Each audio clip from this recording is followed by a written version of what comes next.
Colleagues, we'll now go back to file order where we left off.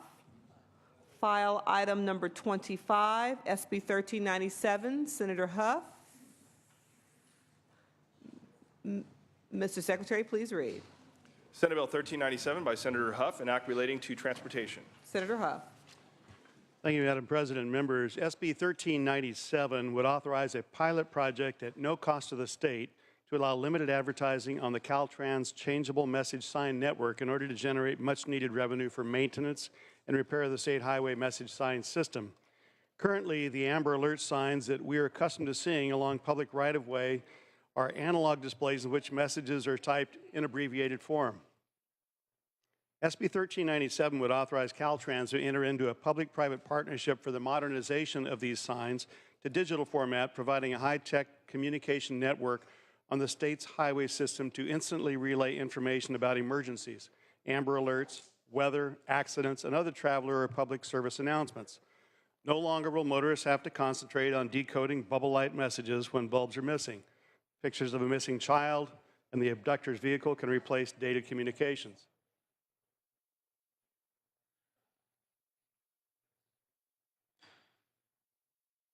Thank you, Madam President.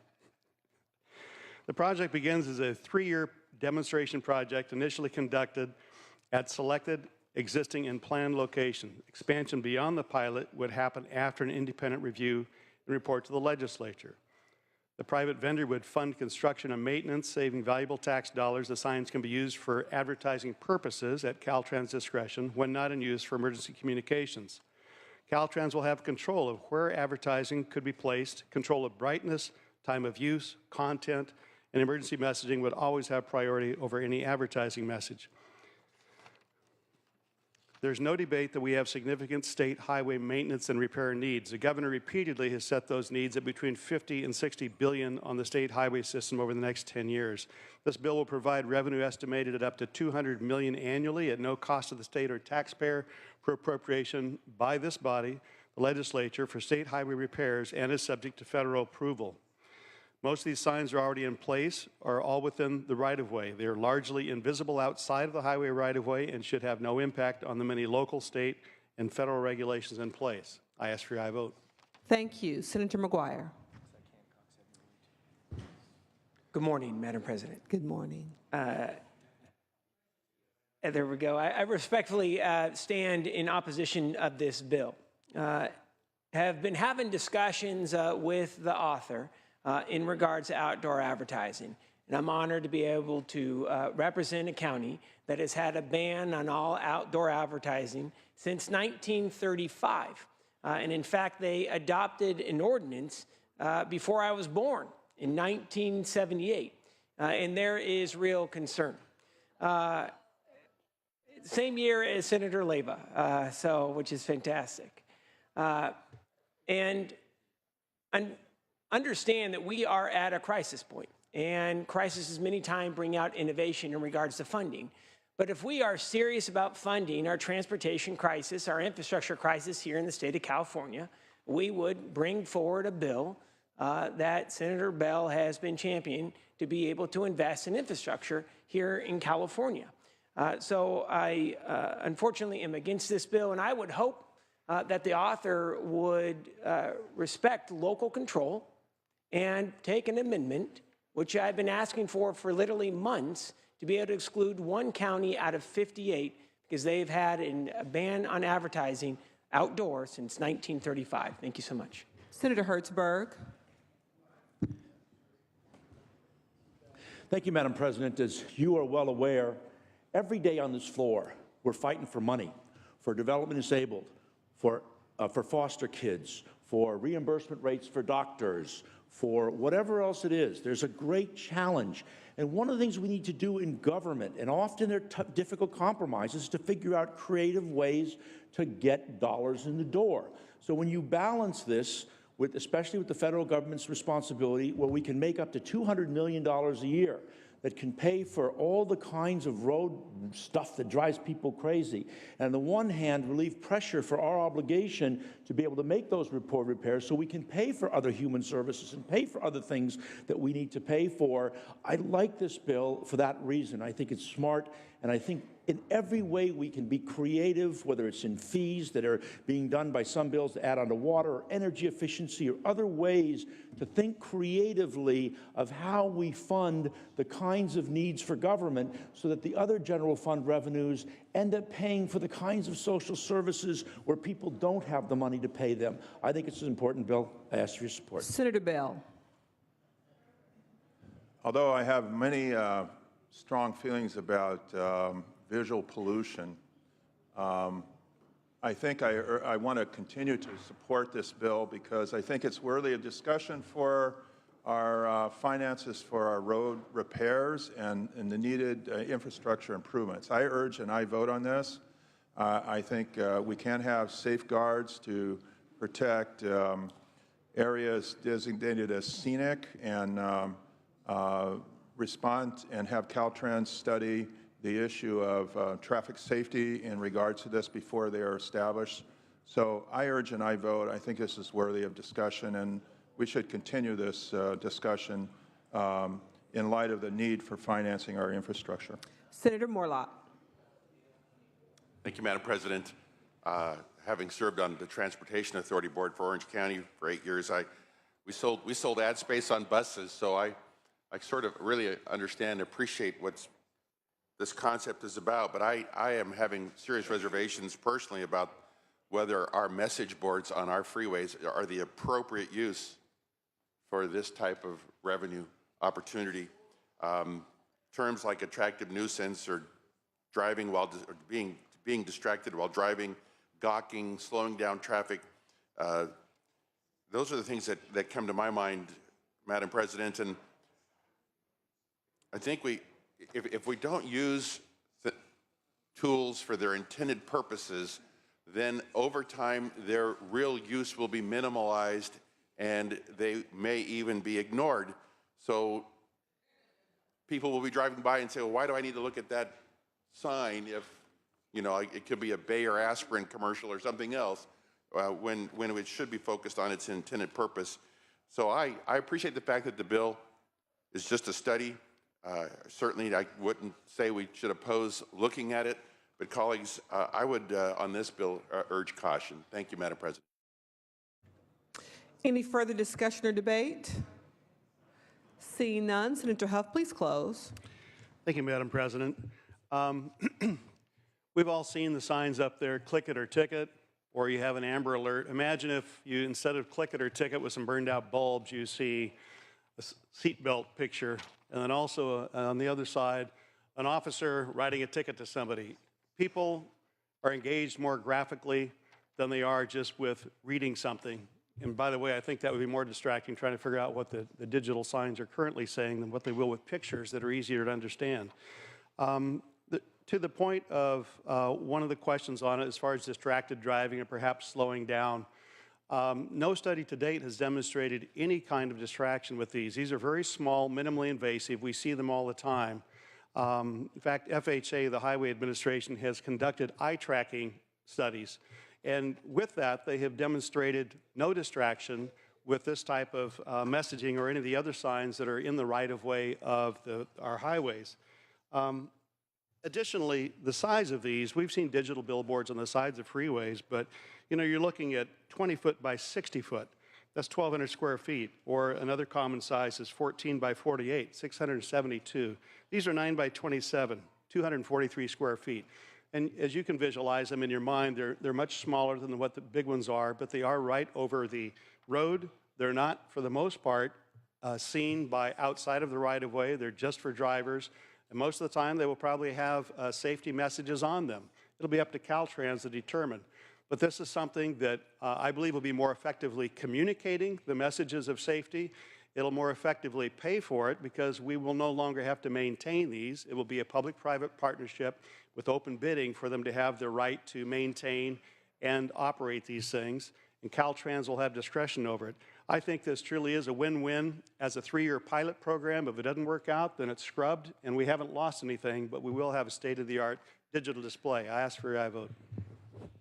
Please call the roll. Allen? No. Anderson? Bates? Bell? Aye. Berryhill? Aye. Block? Aye. Canella? Aye. DeLeon? Fuller? Aye. Gaines? Galgiani? Glazer? Aye. Hall? No. Hancock? Hernandez? Hertzberg? Aye. Hill? Aye.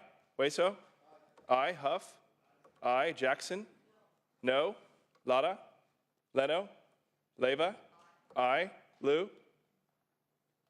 McGuire? No. Mendoza? Aye. Mitchell? Aye. Aye. Monning? No. Morlock? Morel? Wynn? Aye. Nielsen? Pan? Pavley? No. Roth? Runner? Stone? Vidak? Aye. Wykowski? No. Wolk? No. Call the absent members. Anderson? No. Bates? DeLeon? Gaines? Galgiani? No. Hancock? Hernandez? Lada? Leno? Lou? Morlock? Morel? Aye. Nielsen? Pan? Roth? Runner? Stone? Stone, aye.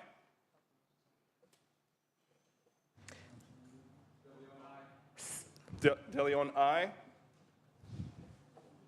Senator Huff moves the call.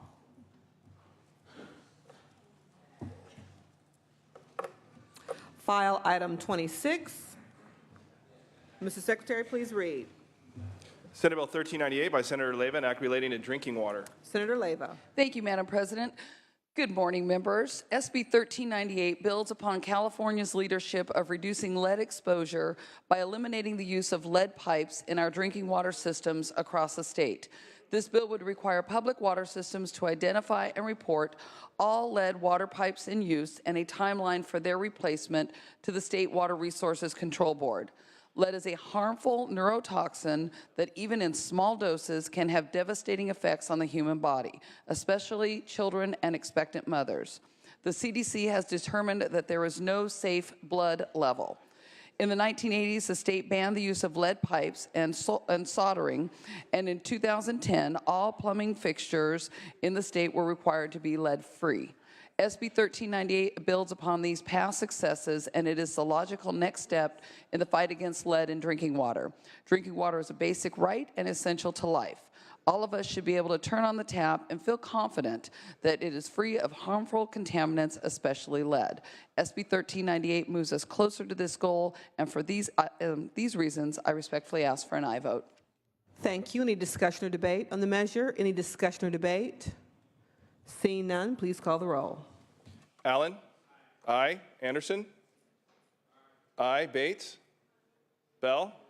Aye. Berryhill? Block? Aye. Canella? Aye. DeLeon? Fuller? Gaines? Galgiani? Aye. Glazer? Aye. Hall? Aye. Hancock? Hernandez? Aye. Hertzberg? Aye. Hill? Aye. Hueso? Aye. Huff? Jackson? Aye. Lada? Leno? Leyva? Aye. Lou? Aye. McGuire? Aye. Mendoza? Aye. Mitchell? Aye. Monning? Aye. Morlock? Morel? Aye. Wynn? Aye. Nielsen? Pan? Aye. Pavley? Aye. Roth? Aye. Runner? Stone? Aye. Vidak? Aye. Wykowski? Aye. Wolk? Aye. Call the absent members one time, please. Bates? Berryhill? Aye. DeLeon? Fuller? Gaines? Hancock? Huff? Aye. Lada. Leno. Morlock. Aye. Nielsen. Runner. Ayes 31, no 0. The measure passes. File item 27. Mr. Secretary, please read. Right now. Senate Bill 1400 by Senator Wieckowski, an act relating to cigarette and tobacco products. Senator Wieckowski. Thank you, Madam President and members. Senate Bill 1400, which is a tobacco bill, will do more to prevent exposure and access to tobacco products to our children by reducing its pervasive presence in retail locations in California. Despite having steep penalties for selling tobacco to minors, 90% of smokers today still say they begin smoking before they reach the legal age of 18. This is in part because tobacco companies have not stopped in their efforts to market to children. Now, as a Cal graduate, this is interesting. A Leland Stanford Junior University study calculated in California found out that compared to other convenience stores within the same community, so this is convenience stores in the same community, convenience stores popular with adolescents displayed 3 more times as many cigarette marketing materials inside the store windows. They contained almost 3 times more marketing materials inside the stores, and 2 times as much shelf space was devoted to Marlboro, Campbell, and Newport. And together, these 3 brands account for more than 80% of the cigarettes sold to the United States children. And 10% of tobacco sold today will be sold illegally to minors. Now, Senate Bill 1400 does more to prevent kids from picking up a lifetime habit of tobacco use by limiting its sale to locations where kids are not allowed unless accompanied by an adult. Adults who would like to use tobacco products can still continue to do so by making their purchases at one of the thousands of tobacco stores currently doing business in California. Now, I'm committed to clarifying language which will allow for adult establishments like cigar lounges and things like this to be unaffected by this bill, since the focus is to remove cigarette sales in places where children are accustomed to.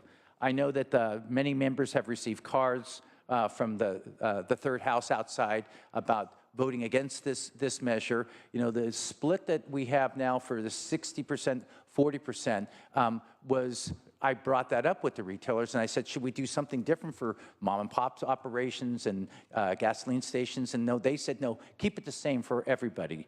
The amendments taken in appropriations delayed the implementation until 2019, so we can give folks a chance to accommodate the changes. We have a lot of advocates that are the typical advocates that are anti-smoking or ask an aye vote on this measure. Thank you, Senator Wieckowski. Senator Mitchell? Thank you very much. Question of the author, please. Senator Wieckowski? Senator, I'm clear that supporters argue that limiting the sale of tobacco products to tobacco-only stores, that the bill will limit the availability of the tobacco industry to market tobacco to our kids. But the California Department of Public Health found in a study in 2014 that 18% of the tobacco stores sold tobacco to minors, while all other store types had dramatically declined to less than 7%. So help me understand, given the track record of tobacco stores, how limiting sales only to tobacco stores, if your goal is to limit marketing to minors, how does this bill accomplish that? No, through the President. Please. No doubt there's been a lax enforcement of our current laws into tobacco stores. When we brought this measure up, the Department of Finance indicated that they would think that the outlets that would be able to sell tobacco will be reduced from $10,000 to, or 10,000 outlets to 3,000. And my question back to Finance was that the enforcement mechanism, the State Board of Equalization that goes through and other Department of Health would have more resources to go to a smaller number of stores that are actually selling the product. So I can't show you right now how the exact improvement, but there's going to be less outlets, and the people who are in charge of doing the monitoring and the collection and enforcement of the law are going to have less less available or less spaces to go to. So my inclination, or I think logic, is going to say that we should do a better job, and they'll focus their attention on these outlets. Another question, if I may, Madam Yes, President? please. So I hear the logic that by reducing the number or the type of stores, if you will, that can sell. My other concern is making sure that there will now not be a proliferation of tobacco-only stores, particularly in urban communities. Clearly, if there are 10,000 establishments that are selling tobacco now, and I'm sure making a profit, I don't imagine that the tobacco-only stores numbers will stay at the current 3,000 that you just cited. So what kind of guarantee will we have in urban centers, in communities where the tobacco industry currently targets, particularly teens of color, in the billboard, and then they're advertising that this bill I don't think touches on? How do we limit, and how can you guarantee me that there will not now be a tobacco store on every corner in urban centers across this state? Through the president, unfortunately, I'm unable to give any guarantees to you on the floor today. The idea is that we're going to use the resources that we have in California to target this. I believe the 3,000 figure was what the State Board of Equalization says. I think there's less than 1,500, something like that, tobacco stores now. So there will be an increase. There'll be an increase in tobacco-only stores, but the concern that we have is the advertisement and the exposure that youth have in the Vons, in the Safeways, in the Rite Aids, in the stores. So I understand that your concern that there will be some increase in tobacco-only stores, but those stores are only to allow, given the California law, 21-year-olds to go in there, and we'll have more enforcement individuals or officers that are going to be able to put their attention into those stores. I believe that there will be an increase in some areas, but there'll be several other stores that will no longer have tobacco products available where children are in every day. I appreciate the fine balance that you're trying to create here. I really do get it. And I have a voting history of not supporting at all the expansion of access to tobacco products. That goes without saying.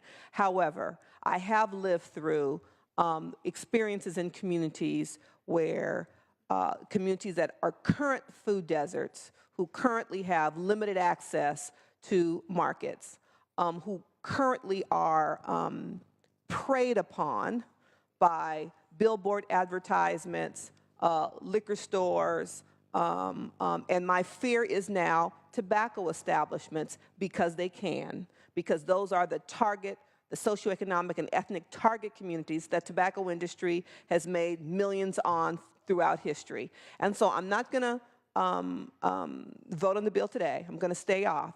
But I do have the ongoing concern and would like to have the conversation about, if this is now where all tobacco products are going to be sold, how do we make sure that those tobacco-only establishments are spread equitably across the state and aren't centralized in urban centers and poor communities of color? Thank you, Senator Mitchell. Seeing no further discussion or debate, would you like to close, Senator Wieckowski? Yes, I would urge members to vote yes here, so we can continue on this on SB 1400. So first, we can continue with the conversation. If there's a way that I thought, based on the senator from Los Angeles concerns, that we can assist disadvantaged communities who may be targeted by tobacco sales, I would do everything in my power in this bill to amend it. The challenge that we have is that we know right now, today, our disadvantaged communities, our middle-class communities, our wealthy communities are all targets in our general stores with tobacco products and with the advertisements that are allowed to get them. And we understand that even though there's some improvements in the reduction of children that are smoking, it continues to go up, and we continue to lose thousands of lives here in California by people who are hooked on tobacco. And with that, I would urge and I vote. Thank you, Senator Wieckowski. Mr. Secretary, please call the roll. Allen? Aye. Anderson? No. Bates? Bell? I. Berryhill. Block. Canella. No. De Leon. Fuller. No. Gaines. No. Galgiani. No. Glazer. Hall. Hancock. Hernandez. Aye. Hertzberg. Aye. Hill. Aye. Hueso. Aye. Huff. No. Jackson. Aye. Lara.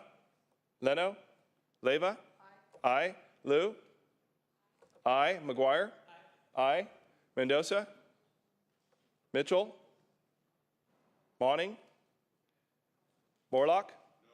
No. Morrell. No. Wynn. No. Nielsen. Pan. Aye. Pavley. Aye. Roth. Runner. Stone. No. Vidak. No. Wykowski. Aye. Wolk. Aye. Please call the absent members. Bates. Berryhill. Block. De Leon. Glazer. Hall. Aye. Hancock. Lara. Leno. Mendoza. Mitchell. Mawning. Aye. Nielsen. Roth. No. Runner. Berryhill, no. Senator Wykowski moves to call. All right, members, we are moving on to file item 28. Senator Mitchell, Mr. Secretary, please read.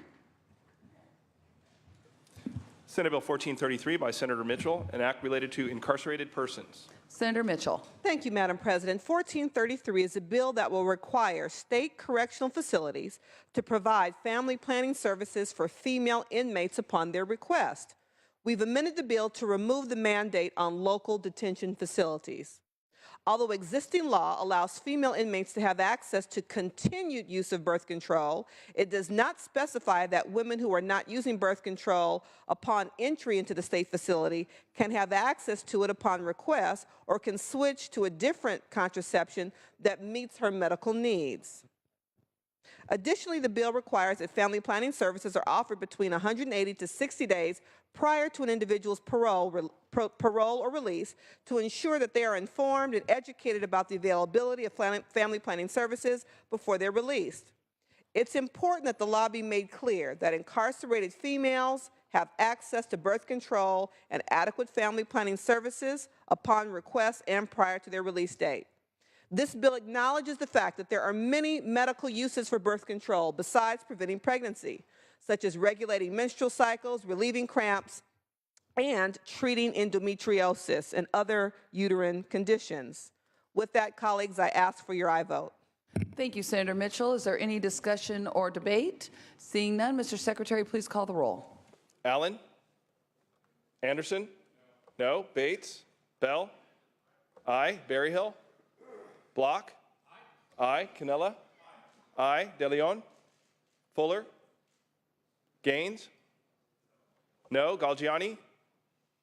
Glazer? Aye. Hall? Aye. Hancock? Hernandez?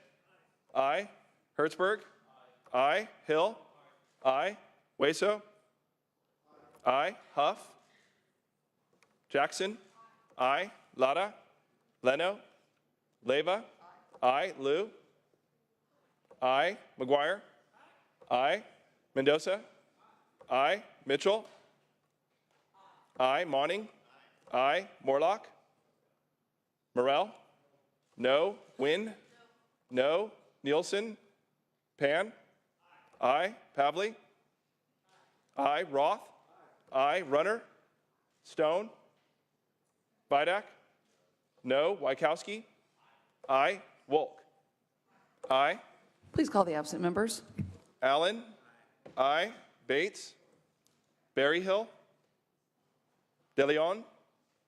Fuller? Galgiani? Hancock? Huff? Lara? Leno? Morlock? No. Nielsen? Runner? Stone? Berryhill, no. Ayes 22, noes 7. The measure passes. Members, we are now going to move to file item 29. Senator Wolk, Mr. Secretary, please read. Senate Bill 1317 by Senator Wolk, an act relating to land use.